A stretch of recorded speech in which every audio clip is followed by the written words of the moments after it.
को आप कॉपी कर सकते हो। कॉपी कैसे होता है, वो एक क्लिपबोर्ड में सेव हो जाता है और उस क्लिपबोर्ड से आप कभी भी किसी भी चीज को पेस्ट करना हो।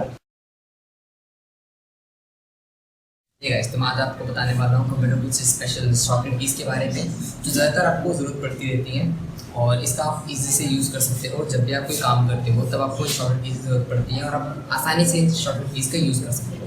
तो सबसे पहले हम पढ़ते हैं अपने पहले शॉर्टकट कीज पर, जो कि है Ctrl+A। वर्ड पैड पे या MS पेंट पे या इवन आप MS वर्ड पे भी काम कर रहे हो या एक्सेल में भी काम कर रहे हो तो आप पूरे एरिया को सिलेक्ट करने के लिए Ctrl+A का यूज़ कर सकते हो।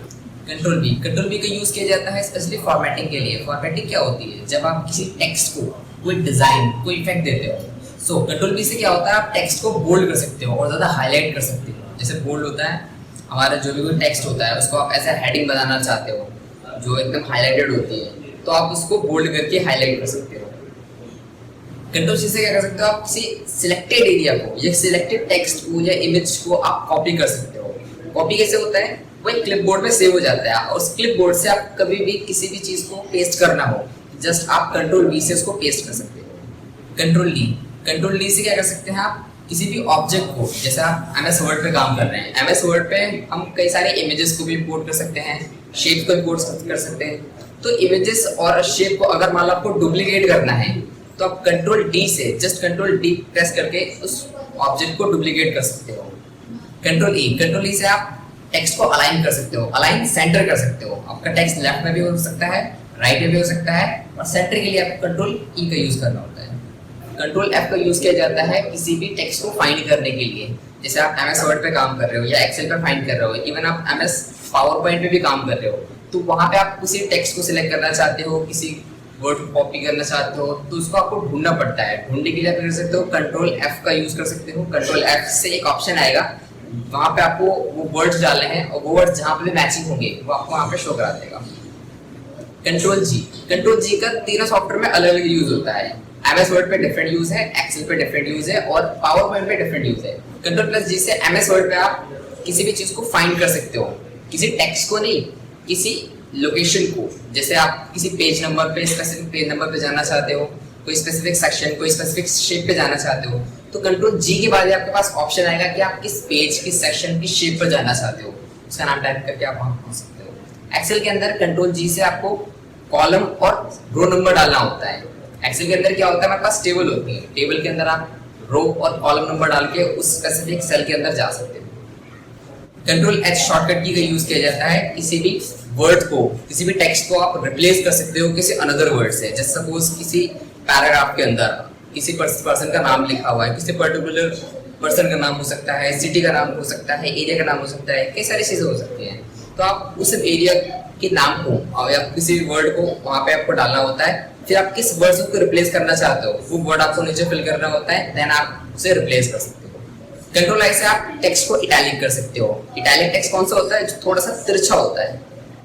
Ctrl+J का डिफरेंट यूज होते हैं। MS वर्ड के अंदर आप इसको जस्टिफाई करने के लिए यूज कर सकते हो। जस्टिफाई अलाइनमेंट्स में काम आता है। जैसे आपको कोई पैराग्राफ है, पैराग्राफ आपने देखा होगा आपकी लेफ्ट ओरिएंटेशन बिल्कुल सीधा होता है, लेकिन राइट साइड में जाने के बाद कोई वर्ड यहाँ खत्म हो रहा है, कोई यहाँ खत्म हो रहा है, कोई यहाँ खत्म हो रहा है। तो वो Ctrl+J क्या करेगा, उस पूरे पैराग्राफ को पूरे एरिया पे उसको मर्ज कर देगा कि लेफ्ट से भी और राइट से भी दोनों ओरिएंटेशन से बिल्कुल बराबर वर्ड्स आएंगे। यानी बीच बीच में थोड़ी थोड़ी गैप पड़ जाएगी, जिससे क्या होगा, लेफ्ट साइड से और राइट साइड से दोनों तरफ से पैराग्राफ बिल्कुल एग्जैक्ट एरिया पर ही आएगा।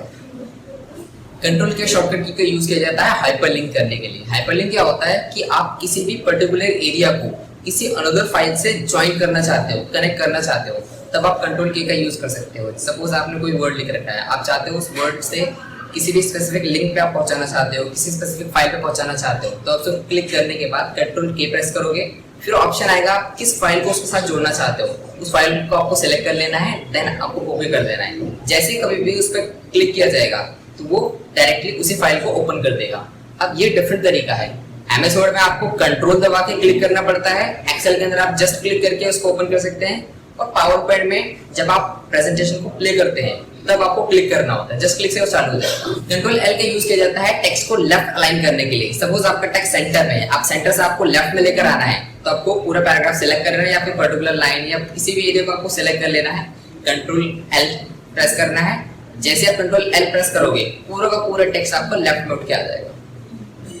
कंट्रोल एम का यूज किया जाता है इंडेंट को आगे बढ़ाने के लिए। अब इंडेंट क्या होता है, जब आप एमएस वर्ड पे काम कर रहे होते हैं, आपने कोई भी पैराग्राफ लिखा, अब पैराग्राफ आपका बाय डिफॉल्ट 0 इंडेंट से शुरू होता है। जो ऊपर की लाइनें होती है अपने स्केल के अंदर देखा होगा 0 पॉइंट होता है और लास्ट में 6 लिखा होता है। देन 0 से आपको थोड़ा सा आगे लेके आना हो। जैसे पैराग्राफ में की जगह क्या होता है, आप पोएम्स को देख लो, पोएम्स के अंदर क्या होता है कि पैराग्राफ कभी ऐसे लिखा जाता है, कभी उसको थोड़ा सा नीचे करके साइड से लिखा जाता है, कभी लेफ्ट लिखा जाता है। तो उसको आपको थोड़ा सा अगर आगे लेकर आना हो पैराग्राफ के इंडेंट को, तब आप कंट्रोल एम का यूज कर सकते हो। आपको पैराग्राफ पे क्लिक कर लेना है कहीं पे भी, फिर कंट्रोल एम प्रेस करना है। कंट्रोल एम से वो पैराग्राफ थोड़ा सा आगे खिसक जाएगा। जितनी बार आप प्रेस करोगे उतने आगे आगे वो होता जाएगा। और कंट्रोल शिफ्ट एम से उसको आप वापस ला सकते हो। कंट्रोल एन का यूज किया जाता है न्यू डॉक्यूमेंट्स को लाने के लिए। सपोज आप एमएस वर्ड पे काम कर रहे हो, एमएस वर्ड पे काम करते करते आप लिखना पड़ गया, कोई नया लेटर की जरूरत पड़ गई, तब आप जस्ट कंट्रोल एन प्रेस करके एक न्यू डॉक्यूमेंट ओपन कर सकते हो, फ्रेश डॉक्यूमेंट ओपन कर सकते हो और उसके अंदर कोई भी काम कर सकते हो। सपोज आपको कोई एग्जिस्टिंग डॉक्यूमेंट को ओपन करना है, आपने कल कोई भी एक डॉक्यूमेंट बनाया, उसको सेव कर दिया, सेव करने के बाद आपको फिर से वही फाइल ओपन करनी है, तब कंट्रोल ओ से उस फाइल के डायरेक्टरी पे चले जाओगे और उस डायरेक्टरी में जहां पे भी आपकी फाइल है उस पर क्लिक करके या उसको सर्च करके उसको ओपन कर सकते हो। कंट्रोल पी का यूज किया जाता है प्रिंट करने के लिए। जैसे आपने कोई भी डॉक्यूमेंट बना लिया, उसको आप प्रिंटर से प्रिंट करना चाहते हो, कंट्रोल पी प्रेस करके आप प्रिंट के ऑप्शन पे आ जाओगे। वहां पे आपको प्रिंटर सेलेक्ट करना होता है एंड आप कितनी कॉपीज करना चाहते हो, वो सारे सेटिंग्स करने के बाद आप प्रिंट कर सकते हो। सो नेक्स्ट शॉर्टकट कीज है कंट्रोल आर। कंट्रोल आर का यूज कर सकते हो आप टेक्स्ट को राइट अलाइन करने के लिए। आप टेक्स्ट को लेफ्ट अलाइन करने के लिए मैंने बताया था, लेफ्ट के लिए कंट्रोल एल यूज कर सकते हो, सेंटर के लिए कंट्रोल ई यूज कर सकते हो, और वैसे आपको अगर टेक्स्ट को राइट साइड में रखना है तो कंट्रोल आर के जरिए आप टेक्स्ट को राइट साइड में रख सकते हो। कंट्रोल एस के जरिए आप किसी भी डॉक्यूमेंट को सेव कर सकते हो, जो भी डॉक्यूमेंट आपने बनाया है उसको आप सेव कर सकते हो। कंट्रोल टी से आप हैंगिंग इंडेंट को बढ़ा सकते हो। अब हैंगिंग इंडेंट क्या होता है, जैसे आपने कोई पैराग्राफ लिखा, पैराग्राफ की जो सेकंड लाइन होती है उस सेकंड लाइन को आपको थोड़ा सा आगे बढ़ाना है, तो कंट्रोल टी का यूज कर सकते हो और कंट्रोल शिफ्ट टी से उसको वापस ला सकते हो। ये लेफ्ट टू राइट जाता है। कंट्रोल यू को यूज किया जाता है पैराग्राफ को या टेक्स्ट को अंडरलाइन करने के लिए। जैसे आप किसी वर्ड के नीचे कोई लाइन लगाना चाहते हो, जैसे कोई वर्ड लिखा है उसके नीचे आप लाइन लगाना चाहते हो, तो कंट्रोल यू से आप अंडरलाइन कर सकते हो। कंट्रोल वी का यूज किया जाता है डॉक्यूमेंट को पेस्ट करने के लिए, या किसी फाइल को आपने जो भी कॉपी कर रखा है उसको पेस्ट करने के लिए। कंट्रोल डब्ल्यू का यूज किया जाता है डॉक्यूमेंट को क्लोज करने के लिए। याद रखिए डॉक्यूमेंट क्लोज करने के लिए। डॉक्यूमेंट कैसे, सपोज आपने एमएस वर्ड या एमएस एक्सेल ओपन कर रखा है, अब एमएस वर्ड में आपने कई सारे डॉक्यूमेंट को ओपन कर रखा है कंट्रोल एन एन करके, तो इसमें क्या होता है, हमारा एक सॉफ्टवेयर होता है, सॉफ्टवेयर के अंदर कई सारे डॉक्यूमेंट रन करते हैं। अब इसमें से मान लो किसी भी डॉक्यूमेंट को आपको बंद करना है, तो आप कंट्रोल डब्ल्यू से उसको क्लोज कर सकते हो। पूरा सॉफ्टवेयर बंद नहीं होगा, सिर्फ वो डॉक्यूमेंट क्लोज होगा। कंट्रोल एक्स का यूज किया जाता है किसी भी कंटेंट को, किसी भी इमेज या फिर जो भी पैराग्राफ या भी कोई भी टेक्स्ट आपने जो सिलेक्ट कर रखा है उसको कट करने के लिए। कट करके आप उसे एक जगह से दूसरी जगह पर मूव कर सकते हो।